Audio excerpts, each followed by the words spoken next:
გამარჯობა. ესე იგი დღეს ვაპირებთ რუსთავში წასვლას ტრეკზე, იმიტომ რომ ერთ თვეში დაახლოებით წრიული რბოლა იწყება და ცოტა გავუვარჯიშო, იმიტომ რომ შარშან. ფაქტობრივად გაზაფხულის მერე ამ მოტოთი ტრეკზე არ მივლია. დიდი ხანია, დიდი პერიოდია ეს მაგისთვის და ეხლა მოვამზადებ დისკს შევცვლი, საბურავს შევცვლი. საბურავს არ შევცვლი, საბურავს შემოვატრიალებ, უბრალოდ დისკს შევცვლი, მსუბუქ დისკს დავაყენებ და წავიდეთ რუსთავში.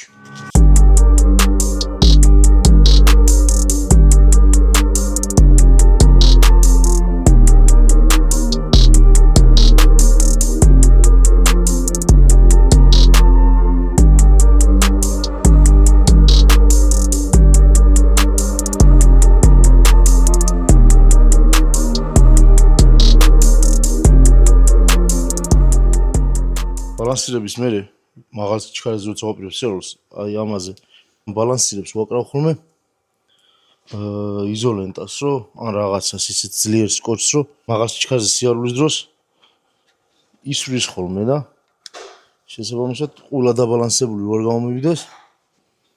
მას ისე ვაკრავ ხოლმე, თორე დაახლოებით 200-ის მერე ხშირად არის ხოლმე შემთხვევა, რომ თან ტრეკზე დისკი, საბურავი, ყველაფერი განსაკუთრებით ცხელდება. და მაგ დროს უფრო ალბათ წებო რბილდება. არა და ესენი სპეციალური მოტოსი მაქვს ჩამოტანილი. ლუისზე ვიყიდე. ხარისხიანებია, ალბათ წებოს იმაშია სხვაობა, თორე წონაში სხვაობა ნახდად არ იქნება და ტყუის ხარისხში. შეგვიძლია დავაყენოთ ახლა ეს და წავიდეთ პირდაპირ რუსთავში. დავით. ეს დისკი არის ერთ-ერთი ყველაზე მსუბუქი დისკი, რაც გამოსულა დედამიწაზე, მათ შორის კარბონის დისკზე მსუბუქია. თავის დროზე რომ ყიდულობდი ამას, იმიტომ ვიყიდე ეს და იმიტომ არ ვიყიდე კარბონი, რომ ტრეკის შემთხვევაში ხშირად მიწევს საბურავის შეცვლა. კარბონის დისკი ცოტა შეცვლაზე პრობლემატურია, ფაქიზია დაშლა აწყობის დროს. აგიტომ მაინც ეს გადავწყვიტე ალუმინის რომ მეყიდა. ნაწრთობი ალუმინია და ძალიან მსუბუქია.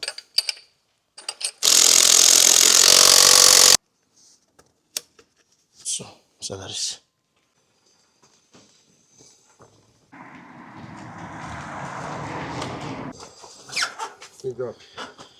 იქიდან გამომდინარე, რომ ხშირად მიწვევს მისაბმელით გადაყვანა. ესენი მაქვს სპეციალური სამაგრები დაყენებული, რომ ადვილად დავაბა ხოლმე. ეხლა ამას გავატარებ სადმე სამრეცხაოში და ცოტას გავრეცხავ. ცოტას.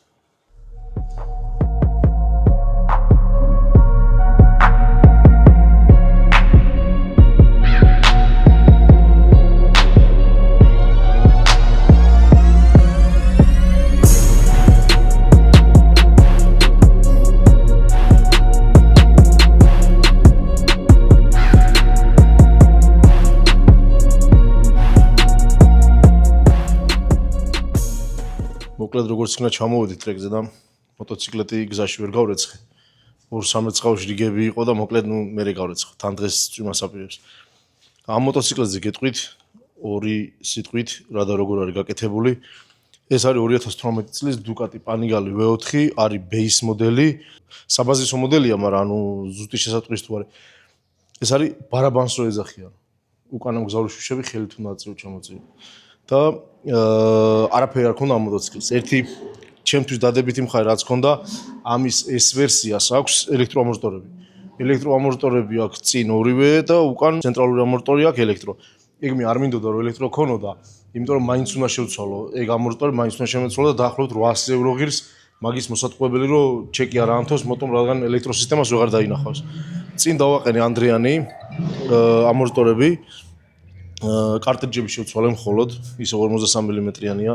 უკან დავაყენე Olin's TTX-ი, ეს უკან ამორტორი ვიყიდე ბრიტანეთში, გაუგზავნე კომპანია Rottweiler, იმათ გაუგზავნე, იმათ გააკეთეს ეს ჩემ ზომაზე, ჩემ წონაზე და არეგულირეს, გამომიგზავნეს. ასევე შეცვლილი მაქვს დემფერი, რომელიც დავაყენე Olin's-ი, ქარხნულად საქსი აყენია და არ მომწონდა და თან გაასხა, რატო არ ვიცი, მაგრამ გაასხა.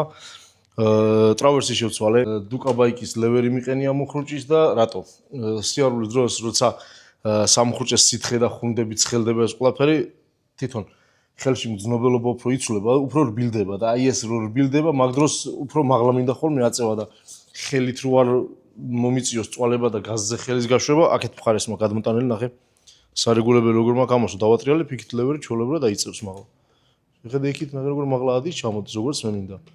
მაგას რბოლის დროს ჩემ ჭკუაზე ვაყენებ. ჩემ ზომაზე მაქვს მორგებული, რა თქმა უნდა ეს ფეხის დასადებები, იგივე რეარსეტი, ესენი შევცვალე და ჩემ ზომაზე ჯერ არ გამისწორებია, მაგას დავაყენებ.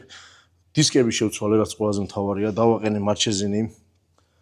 იტალიიდან გამოვიწერე, ესენი არის ბევრად უფრო მსუბუქი. იგივე მიჯდებოდა რომ კარბონი დამეყენებინა, ცოტათი ძვირდას და ეს. შეცვლილი მაქვს ასევე ამონაბოლქვის სისტემა, ეს მაყუთში, ჩემო ძაღლყაცო მაჩქვა და ამას აქვს ყველაზე დიდი პერფორმანსი ამ მოტოციკლზე, ძალიან დიდი სიმძლავრე აქვს.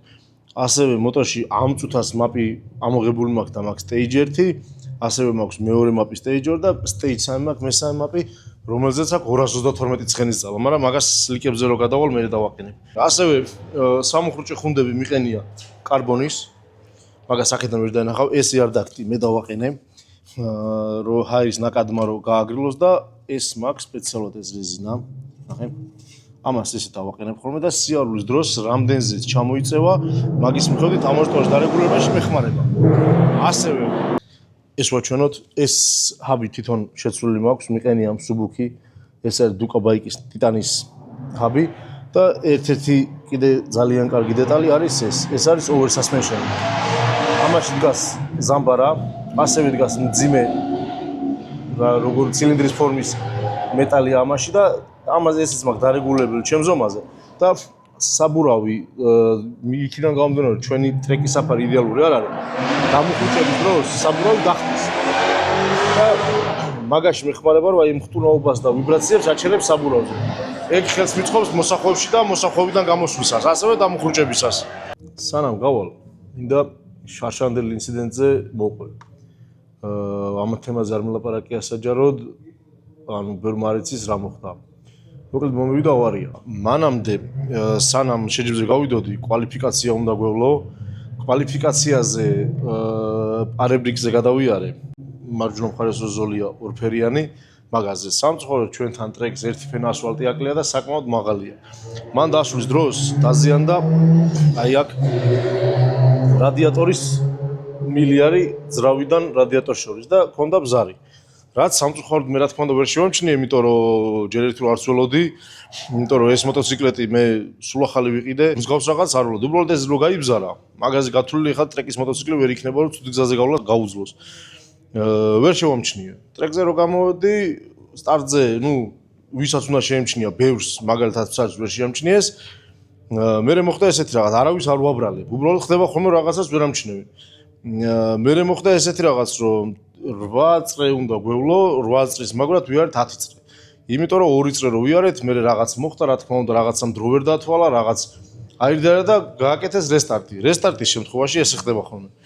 როდესაც ხდება რესტარტი, ყველა ის წრე, რომელიც ფინიშის ხაზი სრულად გადაკვეთილი გაქვს და წრე სრულად დასრულებული გაქვს, ის არის ჩათვლითი. მაგრამ რატომღაც არ ჩაგვითვალეს და მოხდა რესტარტი. ანუ გამოგვივიდა რომ უნდა გვევლო 10 წრე. მე 10 წრეზე დარჩენილი მქონდა 1 2 3 4 5 მოსახვევი მქონდა დარჩენილი. 12 ნახევარზე მეტი გავლილი მქონდა და ისე მოხდა რომ ჩემ წინ წრეზე დავეწი ერთ მონაწილეს და შევანელე სხვათა შორის რომ როგორ არის ცი ტრეკს ახლა ქვედა ესი ზედა ესი აპენდიციტი ესე რომ ესეთი ტერმინებით ვინც იცის უფრო მარტივად მიხვდება. აპენდიციტში მეთქი ვარ გადავასწრო, ზედა ესიდან რომ გამოვიდოდი, მეთქი აპენდიციტამდე ვარ გადამესწრო, დაველოდები მეთქი და ქვედა სწორი მონაკვეთი სადაც არის, იქ გავასწრებ უსაფრთხოდ. ჩემთვის უსაფრთხო იქნებოდა მისთვისაც. და მოსახვევიდან რომ გამოვედი, საერთოდ არაფერი არ მიგზვნია. აი თქვათ რომ სიტყვაზე აი უკანა მხარე მოცურდა ან არაფერი არ მიგზვნია, მოსახვევიდან გამოსვლის დროს პირდაპირ თავი დავარტყი ასფალტს. ანუ ეს არის ჰაისაიც რო ეძახიან. უკანა მხარე მოცურდა, საბურავი იყო ზეთიანი. უკანა მხარე მოცურდა და როგორც კი მოეჭი და მეორე საპირისპირო მხარეს მე გავფრინდი. დავეცი გზაზე, მე გადავცურდი. მე არაფერი არ მომსულია საერთოდ. რა თქმა უნდა, ნაკაწრიც არ მქონია. ტრეკის ძალიან დიდი პლუსი ის არის, რომ უსაფრთხოება ყველანაირად დაცულია. ანუ არაფერი არ მომხდარა ისეთი ინციდენტი. უბრალოდ მტკიოდა ფეხები. კოჭები მტკიოდა ძალიან. მიუხედავად იმისა, რომ დეინესის მოტობოტი მქონდა, რომელიც ინტერნეტში არ გამომიწერია, იტალიაში მე თვითონ მაღაზიაში ვიყიდე, იქ ავარჩიეთ, ჩემი ზომა, ჩემი ფეხის ზომა, მოკლედ ყველა დეტალი გათვალისწინებული იყო, მაგრამ მაინც ფეხიც უნდა დავარტყა და ორივე ფეხი მკიოდა. უბრალოდ მოტოციკლზე დამწყდა გული, იმიტომ რომ მოტოციკლით მყავდა წაუქცეველი საერთოდ და ერთი რაც მოვიფიქრე და გადავწყვიტე იყო ის, რომ ეხლას მე ტრეკზე რომ დავდივარ, ამ მოტოციკლზე არაყენია ორიგინალი პლასმასები, ფეირინგი. ამის ორიგინალ პლასმასები დაახლოებით 3-დან 4000 ევრომდე ღირს, აი ხა ამ წუთას მეორადი რო იყიდო ნაკრები ერთად, დაახლოებით ეგრე ღირს. მაგის გარდა ეს კარბონები რაც საყენია, აი მაგალითად ეს კარბონი, წინაკრილოს კარბონი და ეს არის სპეციალე დუკატი სპეციალის პანიგალე V4 სპეციალის და კატასტროფულად ძვირი ღირს, კიდევ უფრო ძვირი ღირს ვიდრე ნებისმიერი სხვა კარბონი.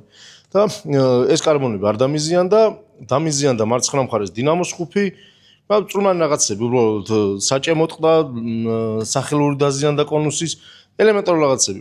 რა თქმა უნდა, ამ მოტოს სათადარიგო ნაწილები ყველაფერი მაგ ძალიან ბევრი და ავარია კვირას რომ მომივიდა 5 შაბათს უკვე ტრეკზე ვიყავი ამ მოტოთი რომ ისევ მევლო.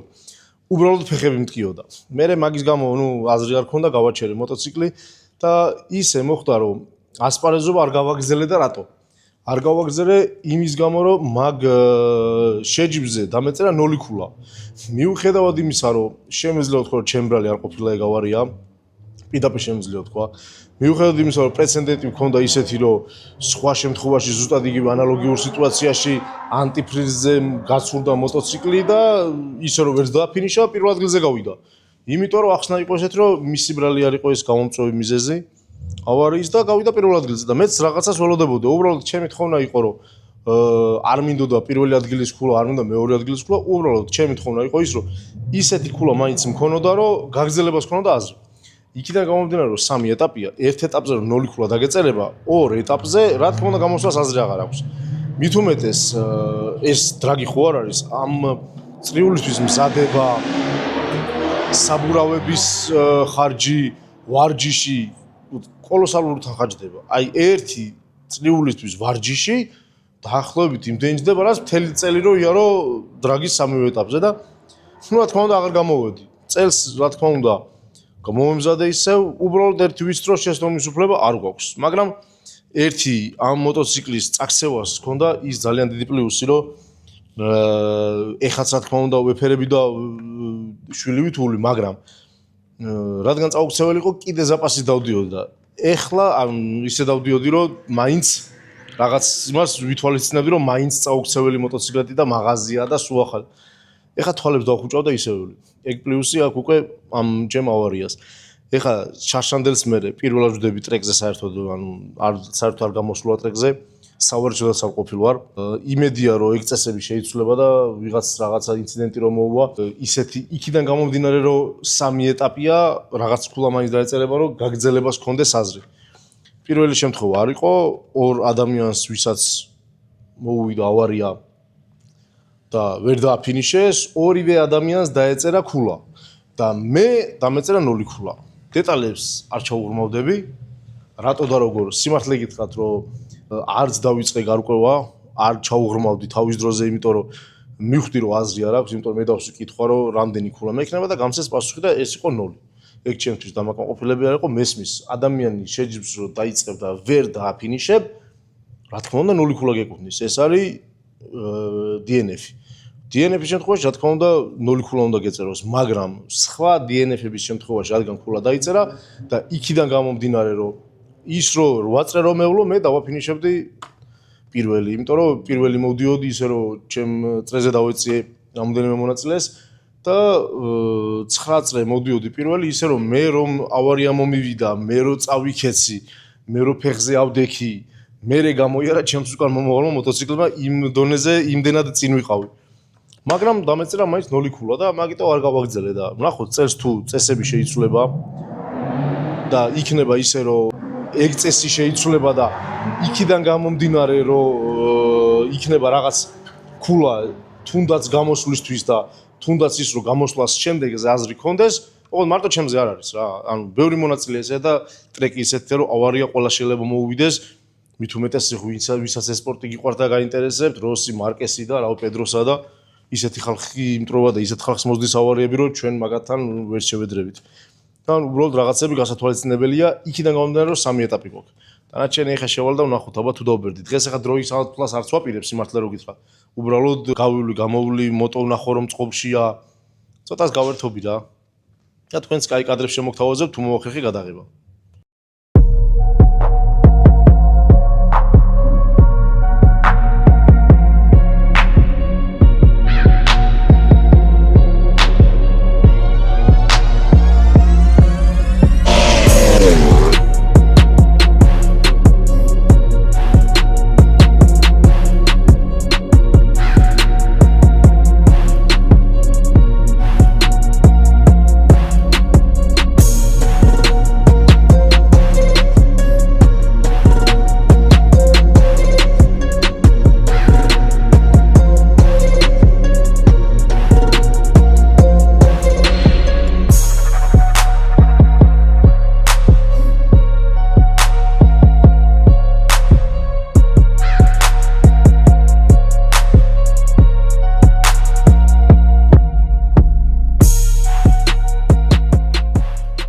მოკლედ ვარჯიშს მოვჩი. ვარჯიში არ იყო უფრო შემოწმება იყო მოტოციკლი ტექნიკურად გამართულია. ამაზე ყველამ გაითვალისწინოთ რომ ტრეკზე შესვლის წინ აუცილებლად შემოწმეთ თქვენი სამუხრუჭე სითხე. სამუხრუჭე სითხეს ქალაქში სერნობისას და სერპანტინებზე ვერ დატვირთავთ ისე როგორც ტრეკზე იტვირთება. ამიტომ ყოველთვის ყურადღება მიაქციეთ რომ გქონდეთ შეცვლილი და კარგი იქნება თუ მაღალ ტემპერატურულ სითხეს ჩაასხავთ. მაღალ ტემპერატურას რომელიც იტანს. ეს ერთი, მეორე, ძალიან კარგი რაღაც არის ბევრ დამწყებს გამოგადგებათ. ვინმე რო არ იყოს თქვენთან ერთად ან მასწავლებელი, ან ისეთი ადამიანი, ვინც აგიხსნით რა და როგორ უნდა გააკეთოთ, მაგისთვის არის ესეთი აი GPS-ია, ნახე. ეს არის დრაგის GPS-ი. სხვა აპლიკაციებიც არის კიდე Race-ron და რაღაც, რომელსაც მაგალითად GPS არ ჭირდება და თავი ტელეფონი GPS-ით კარგად მუშაობს რა. ეს იდეალურად მუშაობს, ნახე. რო შეხვალ ტრეკზე აი მაგალითად ერთი წრე რო ხურდებოდი 2:02-ში ვიარე და ტრაექტორიები სადრა სიჩქარით მოდიოდი, აი ეს ფერები იცვლება უკვე ეს არის დამუხრუჭების ზონები, ეს უკვე ნელა რო მოდიოდი, მე იწყება აჩქარების ზონები, აი აქ მოდივარ დაახლოებით 215, მე ვიწყებ დამუხრუჭებას, ნელდება, მე აჩქარებას და იდეალურად გვაჩვენებს მთელი ტრეკის ტრაექტორიებს. ანუ ჩვენ ამ აპლიკაციით შეგვიძლია რომ დამხმარე ადამიანის გარეშე შეცდომებს აქედან მარტივად ხედავთ და შეგვიძლია რომ ვივარჯიშოთ ამ აპლიკაციის მეშვეობით. ეგ იქნება ძალიან კარგი. ტრეკს რაც შეეხება დღეს ბევრი ვერ ვიარე, იმიტომ რომ კვირას დრიფტერებს შეჯიბრი აქვს და ხელი არ შეუშალეთ და ასევე გვაქვს ის რომ ტრეკზე არის ნაცვლეთი საბურავის მტვერი და მაგის გამო ისეთი რეჟიმში ვერ ვიარე როგორც მე მინდოდა. სამაგიეროდ კმაყოფილი ვარ, მოტოციკლეთი გამართულია, მე კარგ ფორმაში ვარ. დანარჩენი შეჯიბრამდე ერთი თვე გვაქვს და შეჯიბრზე გამოჩნდება რა და როგორ იქნება რა. ეხლა დაგემშვიდობებით და შემდეგ ვიდეოში შევხვდებით აუცილებლად ბევრი საინტერესო ვიდეო იქნება ვეცდები რომ ხშირად დავდო. ამის შემდეგ დავიწყებთ ისეთ ვიდეოებს, რომელიც იქნება ანუ ბევრ რაღაცას ვეცდები რომ აგიხსნათ და ჩემი პირადი გამოცდილება გაგიზიაროთ. კარგად გრძანდებოდეთ.